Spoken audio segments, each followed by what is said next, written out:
ओम श्री विष्णवे नमः। हरे कृष्ण। आप सभी का दिन शुभ हो।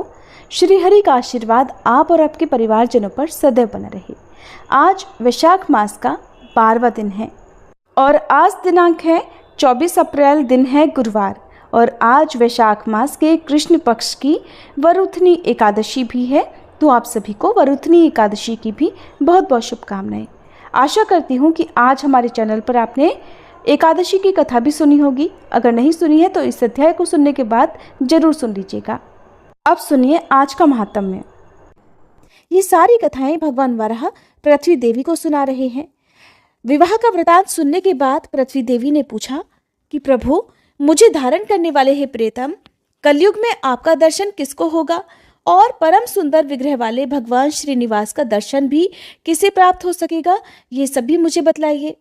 तब भगवान वराह बोले, देवी सुनो, जो भविष्य में होने वाली बात है उसे भूतकाल की भांति बतला रहा हूं। इस पवित्र पर्वत पर एक वसु नामक निषाद था, जो शामक वन में अर्थात सांवा के जंगल की रक्षा किया करता था और भगवान पुरुषोत्तम के प्रति उसके मन में बड़ी भक्ति और श्रद्धा थी। वह सांवा अर्थात समा के चावलों का भात बनाकर उसमें मधु मिला देता और श्रीदेवी तथा भूदेवी सहित देवाधिदेव भगवान विष्णु को निवेदित करके स्वयं प्रसाद पाता था। इस प्रकार भक्ति करने वाले उस निषाद की कल्याणमयी पत्नी चित्रवती ने एक उत्तम पुत्र को समय आने पर जन्म दिया, जिसका नाम वीर रखा गया। वसु अपने पुत्र तथा पतिव्रता पत्नी के साथ आनंद पूर्वक रहा करता था। एक दिन वह अपने पुत्र को सांवा की रक्षा करने का आदेश देकर स्वयं पत्नी के साथ मधु अर्थात शहद की खोज में चल दिया। मधु का छत्ता देखने की इच्छा से वह एक वन से दूसरे वन में शीघ्रतापूर्वक चला जा रहा था। इधर उसके पुत्र ने सांवा के तैयार किए हुए भात को लेकर कुछ अग्नि में डाल दिया और कुछ पीसकर वृक्ष की जड़ में भगवान श्रीपति को भोग लगा दिया। फिर भगवान का प्रसाद खाकर वीर वहां सुख से बैठा रहा। इसके बाद वसु मधु लेकर आया और सांवा के चावलों को खाया हुआ देखकर अपने पुत्र को फटकारने लगा। उसने बड़ी उतावली के साथ वीर को मार डालने के लिए तलवार लेकर हाथ को ऊपर करके उठा दिया। उस समय भगवान विष्णु उस वृक्ष पर ही विराजमान थे। उन्होंने वसु की तलवार हाथ से पकड़ ली। तब उसने वृक्ष की ओर देखा। भगवान विष्णु हाथ में शंख चक्र गदा धारण किए हुए और आधा शरीर वृक्ष पर टिकाए हुए खड़े थे। उन्हें देखते ही वसु ने तलवार छोड़ दी और भगवान के चरणों में गिरकर प्रणाम करते हुए बोला कि हे देव देवेश्वर, आप ये क्या कर रहे हैं। श्री भगवान बोले, वसु, तुम मेरी बात सुनो। तुम्हारा पुत्र मुझ में असीम भक्ति रखता है। ये तुमसे भी बढ़कर मुझे प्यारा है, इसलिए मैंने इसे प्रत्यक्ष दर्शन दिया। इसकी दृष्टि में मैं सर्वत्र हूं, किंतु तुम्हारी दृष्टि में मैं केवल स्वामी पुष्करिणी के तट पर ही रहा करता हूं। भगवान का ये वचन सुनकर वसु बड़ा प्रसन्न हुआ। एक समय चंद्रवंश में तोंडमान नाम से प्रसिद्ध एक राजा हुए। वे बड़े वीर थे। उनके पिता का नाम सुवीर और माता का नाम नंदिनी था। 5 ही वर्ष की अवस्था में उनके हृदय में भगवान विष्णु की भक्ति प्रकट हो गई। वे बड़े बुद्धिमान और सुशीलता, शूरता तथा पराक्रम आदि गुणों की निधि थे। युवा होने पर उन्होंने पांड्य नरेश की सुंदरी पुत्री पद्मा के साथ विवाह कर लिया। इसके बाद अलग अलग देशों की सैकड़ों स्वयंवरा कन्याओं को भी वे ब्याह कर लाए और नारायणपुर में रहकर इस पृथ्वी पर देवराज इंद्र की तरह सुख भोगने लगे। एक दिन सिंह के समान पराक्रमी तोंडमान अपने पिता की आज्ञा लेकर वेंकटाचल के पास ही शिकार खेलने के लिए चले गए। वहां अपने सेवकों के साथ पैदल घूमते हुए उन्होंने एक यूथपति गजराज को देखा और फिर उसे पकड़ने के लिए उसका पीछा किया। सुवर्णमुखरी नदी को पार करके वे परम उत्तम ब्रह्म ऋषि शुक के पास गए और उन्हें प्रणाम करके उनकी आज्ञा लेकर एक वन से दूसरे वन में चलते चले गए।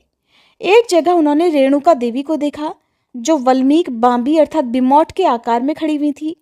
उन्हें प्रणाम करके वीर तोंडमान पश्चिम की ओर चले गए। आगे जाकर उन्हें पंचरंगा एक तोता दिखाई दिया। फिर उसे पकड़ने के लिए वे भी उसके पीछे पीछे दौड़ने लगे। तोता श्रीनिवास का नाम रटता हुआ शीघ्र ही पर्वत के शिखर पर जा पहुंचा। पीछा करते हुए राजा भी गिरिराज पर चढ़ गए और उस तोते को ढूंढते ढूंढते श्यामक वन में जा पहुंचे। वहां तोते को ना देखकर उन्होंने उस वन की रक्षा करने वाले निषाद को देखा। उसने भी राजा को आते देखकर शीघ्रतापूर्वक आगे आकर उनकी अगवानी की और उन्हें प्रणाम करके विनीत भाव से वह दोनों हाथ जोड़कर खड़ा हो गया। तोंडमान ने भी उसका आदर करके उससे पूछा, हे वनीचर, इधर कोई पंचरंगा तोता आया है क्या? क्या तुमने उसे देखा है? वह श्रीनिवास श्रीनिवास की रट लगा रहा था। बताओ तो जरा वह किधर गया है। तब वनीचर कहने लगा, महाराज, वह 5 रंगों वाला शुक भगवान श्रीनिवास को बहुत प्रिय है। उसे श्रीदेवी और भूदेवी ने पाल पोस कर बड़ा किया है और वो तो सदा भगवान श्रीहरि के पास ही रहता है और स्वामी पुष्करिणी के तट पर भगवान के समीप ही विचरता रहता है। उस सुंदर शुक को कोई भी पकड़ नहीं सकता। राजकुमार, अब मैं भगवान की आराधना के लिए जाऊंगा। जब तक मैं लौटकर ना आऊं तब तक आप यहीं वृक्ष के नीचे विश्राम कीजिए। तब राजा बोले, वनेचर, मैं भी तुम्हारे साथ भगवान जनार्दन का दर्शन करने के लिए चलूंगा। तुम मुझे वेंकटाचल निवासी देवेश्वर का दर्शन कराओ। राजा की ये बात सुनकर निषाद ने मधु मिश्रित सांवा का भात आम के पत्ते के दोने में रख लिया और राजा को भी साथ लेकर वह भगवान के पास गया। वहां राजा सहित विधि पूर्वक स्नान करके निषाद राज ने स्वामी पुष्करिणी के तट पर बिल्व वृक्ष के नीचे विराजमान भगवान विष्णु का राजा को दर्शन कराया। उनके श्री अंगों की कांति अलसी के फूलों की तरह श्याम थी। कमल दल के समान सुंदर और विशाल नेत्र थे। वे 4 भुजाओं से सुशोभित थे। उनके अंग अंग से उदारता प्रकट हो रही थी। मुखारविंद पर मंद मंद मुस्कान की छटा छा रही थी। उनके अंगों पर दिव्य पीतांबर शोभा पा रहा था। मस्तक पर किरीट और हाथों में कंगन आदि आभूषणों से उनकी शोभा और भी अधिक बढ़ गई थी। भगवान के दोनों पार्श्व में परम सुंदरी श्रीदेवी और भूदेवी विराज रही थी। शंख, चक्र, खड्ग, गदा, शारंग, धनुष और बाण आदि आयुध मूर्तिमान होकर सब ओर से भगवान की सेवा में उपस्थित थे। इस प्रकार उन पुरुषोत्तम का दर्शन करके उन दोनों ने आनंद मगन होकर उन्हें प्रणाम किया और फिर निषाद ने भी मधु मिश्रित सांवा का भात भगवान को निवेदित किया। फिर राजा के साथ श्यामक वन में अपनी पवित्र पर्ण कुटी पर वह वापस लौट आया। राजा एक रात उसकी कुटी में रहे और सवेरे उठकर अपनी सेना के साथ पुनः नगर की ओर लौट गए। फिर देवी के वन में जाकर वे घोड़े से उतरे और फिर चैत्र शुक्ल नवमी को उन्होंने रेणुका देवी का पूजन किया।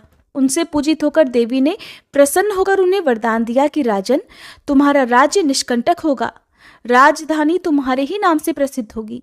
मेरे समीप तुम दीर्घ काल तक राज्य करोगे और तुम्हारे ऊपर देवाधिदेव भगवान विष्णु का कृपा प्रसाद सदा बना रहेगा। इस प्रकार वरदान पाकर राजा पुनः शुक मुनि के आश्रम में गए और उन्हें प्रणाम करके उनके द्वारा सम्मानित होकर हर्ष को प्राप्त हुए। फिर उन्होंने प्रसन्न मन से मुनि से कहा, हे महर्षि, आप कमल सरोवर का महात्म्य बतलाइए। श्री शुक मुनि कहने लगे, राजन, यह कमल सरोवर नामक तड़ाग सभी पापों का नाश करने वाला है। कीर्तन, स्मरण और स्नान करने से ये मनुष्यों को इस पृथ्वी पर लक्ष्मी प्रदान करने वाला होता है। तुम भी इसमें स्नान करके अपने पिता के समीप चले जाओ। शुक मुनि का ये वचन सुनकर राजकुमार ने कमल सरोवर में स्नान किया और मुनि को प्रणाम करके घोड़े पर सवार होकर अपने नगर को प्रस्थान किया।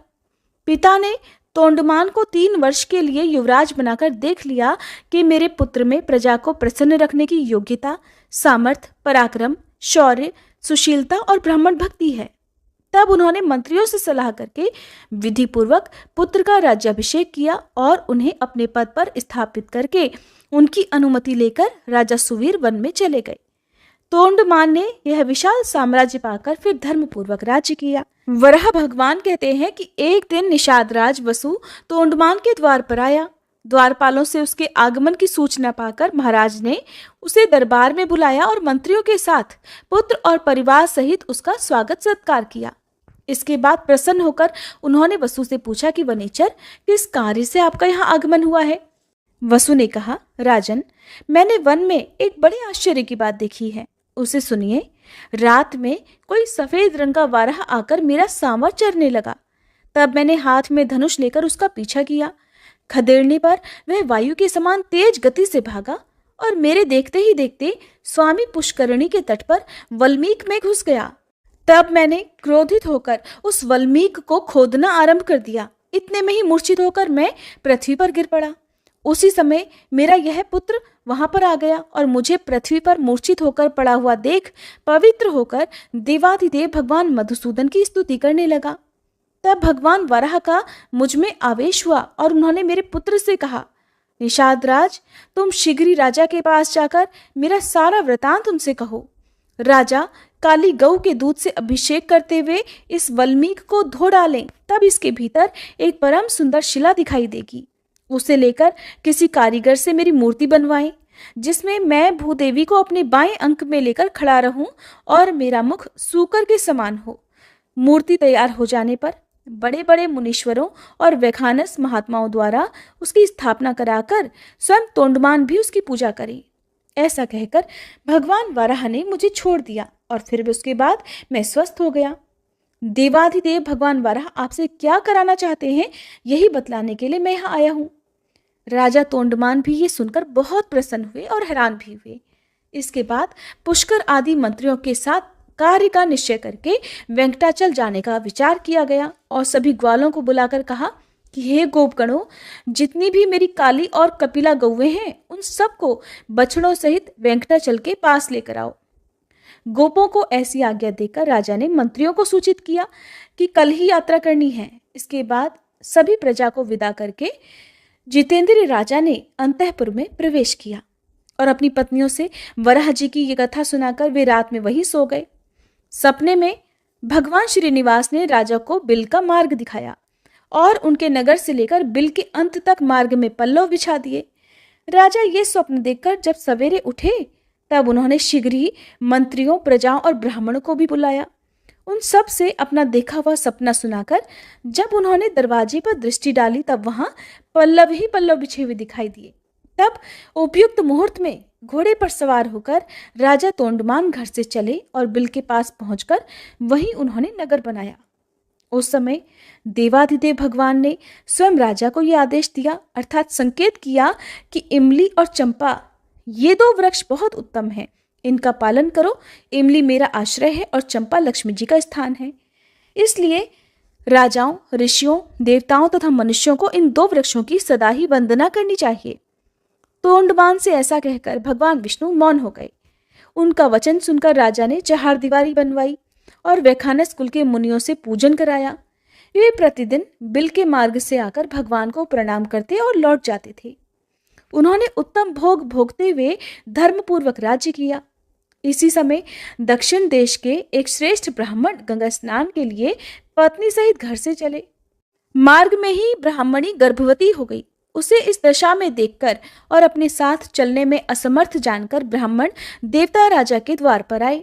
द्वारपाल से उनके आगमन की सूचना पाकर फिर राजा ने उन्हें दरबार में बुलाया और उनके विधिपूर्वक पूजा करके उनसे कुशल समाचार पूछा कि हे ब्राह्मण, आपके आने का क्या कारण है, बताइए, मैं आपकी किस आज्ञा का पालन करूं। फिर ब्राह्मण ने कहा, हे राजन, मैं वशिष्ठ कुल में उत्पन्न वीर शर्मा नामक सामवेदी ब्राह्मण हूँ। घर से गंगा स्नान करने के लिए पत्नी को साथ लेकर निकला था। मार्ग में ये गर्भवती हो गई। यह कौशिक वंश की कन्या और बड़ी पुण्यशालिनी है। इसका नाम लक्ष्मी है। ये बड़ी सुशील और पतिव्रता है। इसे मैं आपके घर में रखकर अपना व्रत पूर्ण करना चाहता हूँ महाराज, इसलिए जब तक मैं लौटकर ना आऊं तब तक आप इसकी रक्षा करें। ब्राह्मण की बात सुनकर राजा ने 6 महीने के लिए चावल और धन देकर ब्राह्मणी के लिए अंतःपुर में एक घर दे दिया। अपनी पत्नी को वहां रखकर वह ब्राह्मण प्रसन्नतापूर्वक गंगा स्नान के लिए चले गए। उत्तम क्षेत्र प्रयाग में भागीरथी गंगा के तट पर पहुंचकर उन्होंने स्नान किया। वहां से काशी की यात्रा की और वहां भी 3 दिनों तक रहकर वे गया चले गए। वहां उन श्रेष्ठ ब्राह्मणों ने अपने पितरों का श्राद्ध किया। इसके बाद अयोध्यापुरी की यात्रा करके वे बद्रिकाश्रम को गए। फिर शालिग्राम तीर्थ का दर्शन करके अपने देश की ओर लौटे। इसी में उन्हें 2 वर्ष बीत गए। वैशाख मास की शुक्ल पक्षीय एकादशी तिथि को वे पुनः राजा के पास गए। राजा ब्राह्मणी को भूल गए थे। उन्होंने इसके बाद उसका कभी स्मरण ही नहीं किया। ब्राह्मणी भी स्वाभिमानिनी थी। 6 महीने बाद जब अन्न समाप्त हो गया तो समाप्त होने के बाद भी वह मांगने नहीं गई, क्योंकि मांगने पर ब्राह्मणी का स्वाभिमान आड़े आ रहा था। ब्राह्मणी ने सोचा, जब राजा ने ही मुझे 6 महीने का अनाज देने के बाद मेरी सुध नहीं ली तो मैं भला मांगने क्यों जाऊं। घर में ही मरकर वह बेचारी सूख गई थी। इसके बाद वीर शर्मा ब्राह्मण ने गंगा जल की पिटारी खोलकर एक शीशी गंगा जल राजा को भेंट किया और पूछा, हे राजन, मेरी धर्मपत्नी कुशल से तो है ना? तब राजा ने ब्राह्मण को स्मरण करके कहा, अच्छा, आप ठहरिए, मैं अभी आता हूं। ऐसा कहकर उन्होंने अंतःपुर में जाकर देखा तो वह ब्राह्मणी तो अपने घर में ही मर गई थी। ब्राह्मण को ये बात न बताकर राजा ने उसी उत्तम बिल में प्रवेश किया और श्रीदेवी तथा भूदेवी सहित भगवान श्रीनिवास का दर्शन करने के लिए वे वेंकटाचल पर गए। राजा को अचानक आता देख श्रीदेवी और भूदेवी दोनों छिप गईं। उन्हें प्रणाम करते देख भगवान ने पूछा, हे राजन, ये असमय तुम्हारा आगमन यहाँ कैसे हुआ? तब राजा ने भयभीत होकर उस ब्राह्मणी की मृत्यु का सारा वृत्तांत कह सुनाया, जिसे सुनकर देवादिदेव भगवान विष्णु ने कहा, राजन, उस श्रेष्ठ ब्राह्मण से भय मत करो। तुम ब्राह्मणी के शव को डोली में बिठाकर अपनी रानियों के साथ यहाँ लेकर आओ और मेरे निवास स्थान में पूर्व भाग में जो अस्थि सरोवर है उसी में द्वादशी को स्नान कराओ। वह सरोवर अपमृत्यु का निवारण करने वाला है। उसमें स्नान करके वह ब्राह्मणी पुनर्जीवित हो जाएगी और अन्य स्त्रियों के साथ ही सरोवर से बाहर निकलेगी। फिर उसका ब्राह्मण के साथ संयोग होगा। भगवान श्रीनिवास का ये वचन सुनकर राजा ने फिर जो कुछ भी किया उसका वृतांत भक्तजनों आप सभी आने वाले अध्याय में सुनिएगा। अब सुनिए श्री विष्णु चालीसा पाठ, आरती और अंत में क्षमा प्रार्थना। श्री विष्णु चालीसा पाठ। विष्णु सुनिए विनय सेवक की चितलाए, कीरत कुछ वर्णन करूं दीजे ज्ञान बताए। नमो विष्णु भगवान खरारी, कष्ट नशावन अखिल बिहारी। प्रबल जगत में शक्ति तुम्हारी, त्रिभुवन फैल रही उजियारी। सुंदर रूप मनोहर सूरत, सरल स्वभाव मोहिनी मूरत। तन पर पीतांबर अति सोहत, वैजंती माला मन मोहत। शंख चक्र कर गदा विराजे, देखत दैत्य असुर दल भाजे। सत्य धर्म मद लोभ न गाजे, काम क्रोध मद लोभ न छाजे। संत भक्त सज्जन मन रंजन, धनुज असुर दुष्टन दल गंजन। सुख उपजाए कष्ट सब भंजन, दोष मिटाए करत जन सज्जन। पाप काट भव सिंधु उतारण, कष्ट नाश कर भक्त उबारण। करत अनेक रूप प्रभु धारण, केवल आप भक्ति के कारण। धरणी धेनु बन तुम ही पुकारा, तब तुम रूप राम का धारा। भार उतार असुर दल मारा, रावण आदिक को संहारा। आप वराह रूप बनाया, हिरण्याक्ष को मार गिराया।